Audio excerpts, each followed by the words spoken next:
দেখছেন নিউজ 24 আমি পিউ আপনার সঙ্গে। নতুন বছরের আগে ফের জাতির উদ্দেশ্যে ভাষণ দেবেন প্রধানমন্ত্রী। সূত্রের খবর 31শে ডিসেম্বর সন্ধ্যে 7:30টায় ভাষণ দেবেন মোদি। কালই পূরণ হচ্ছে নোট বাতিলের 50 দিন। ফের নতুন কোনো ঘোষণা কি করবেন প্রধানমন্ত্রী? জোর জল্পনা সব মহলে। 31শে ডিসেম্বর সন্ধ্যে 7:30টায় আবার জাতির উদ্দেশ্যে ভাষণ দিতে পারেন প্রধানমন্ত্রী নরেন্দ্র মোদি।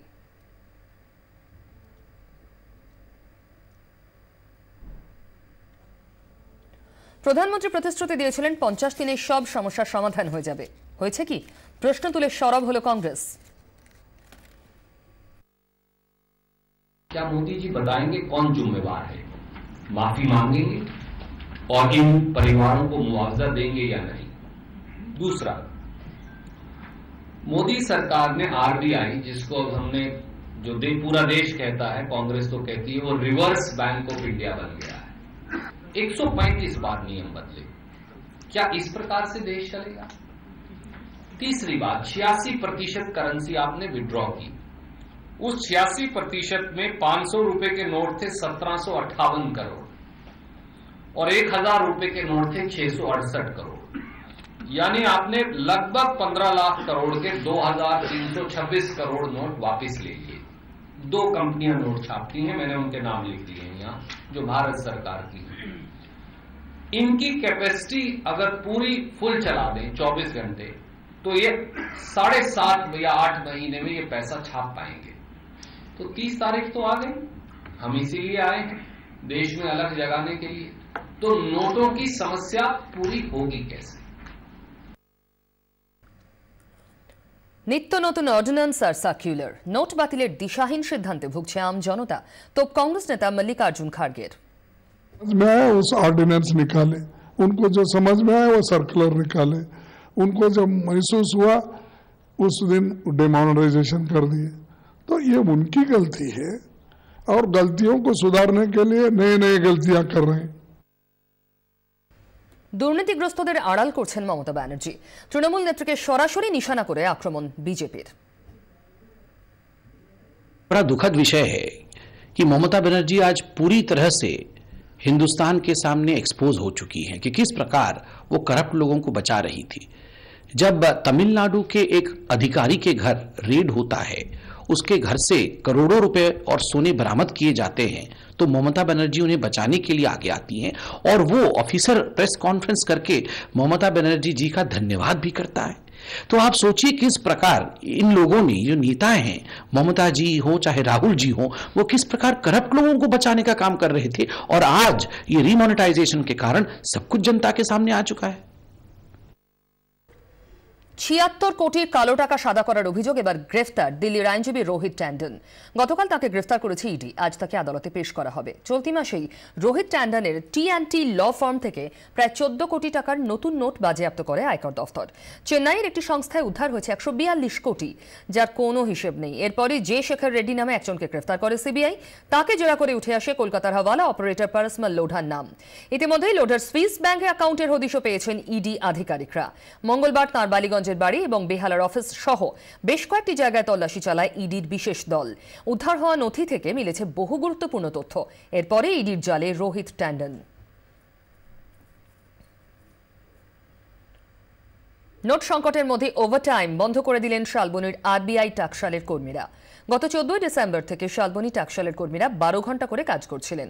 গত পরশু ওভারটাইম চালিয়ে যাওয়ার জন্য নির্দেশ আসে, তাতে বেঁকে বসেন কর্মীরা, কাজ বন্ধ করে দেন। গতকাল কর্মী সংগঠনের সঙ্গে বৈঠকে বসেন আরবিআই কর্তারা।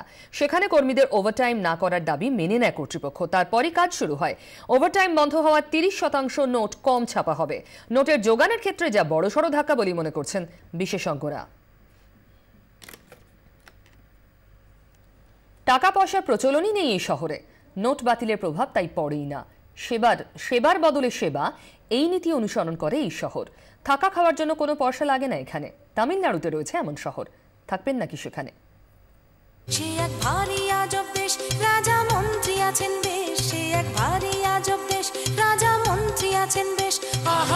সত্যি আজব রাজার দেশই বটে। প্রধানমন্ত্রী ঐতিহাসিক ঘোষণায় সার, তার আজটুকু পড়ে না এখানে। না আছে নোট, তাই আবার বাতিল। আসলে টাকা পয়সার প্রচলনই নেই এই শহরে। ওই যে শ্রী রামকৃষ্ণ বলেছিলেন, টাকা মাটি, মাটি টাকা। এ শহর ঠিক তাই। যদি তাই হবে তাহলে কিভাবে চলে এই শহরের বাসিন্দাদের জীবন? টাকা পয়সা ছাড়া আধুনিক জীবনের কথা ভাবা যায় কি? গত 8ই নভেম্বর নোট বাতিলের ঘোষণার পর সরকার জোর দিচ্ছে ক্যাশলেস ইকোনমির ওপর। এমন এক অর্থ ব্যবস্থা যেখানে আর্থিক লেনদেন হবে নগদ টাকা ছাড়াই। সরকারি পরিকল্পনা কতটা কার্যকর হবে তা সময় বলবে, কিন্তু এই শহরে কার্যত নগদ টাকার কোনো মূল্যই নেই, কারণ ব্যাপকতর অর্থে এই শহরে টাকা পয়সা ব্যবহারই হয় না। তামিলনাড়ু চেন্নাই থেকে প্রায় 150 কিলোমিটার দূরে আরোভিল। 1968-তে ইউনেস্কোর সহযোগিতায় শ্রী অরবিন্দ সোসাইটির মা মীরা আলফানসা এই শহর প্রতিষ্ঠা করেন। রজার অ্যাঙ্গার নামে এক ব্রিটিশ স্থপতি এই শহরের পরিকল্পনা করেন। ব্রহ্মাণ্ডের গঠনকে মাথায় রেখে সেই ধাঁচে এই শহর গড়ে তোলেন অ্যাঙ্গার। শহরের ঠিক মাঝখানে স্থাপন করেন একটি মাতৃমন্দির।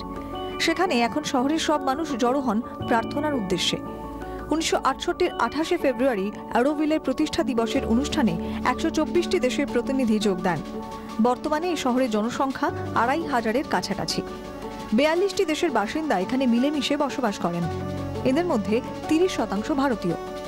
সুযোগ সুবিধার বিচারে পৃথিবীর বহু বড় শহরকেই টেক্কা দিতে পারে অরোভিল। এখানে স্কুল, হাসপাতাল থেকে শুরু করে বিশ্ববিদ্যালয় পর্যন্ত আধুনিক জীবনের সব পরিষেবাই মজুদ। সম্পূর্ণ স্বতন্ত্র নিয়মনীতি মেনেই পরিচালিত হয় এই শহর। ফলে অরোভিলে টাকা পয়সার কোনো প্রচলন নেই।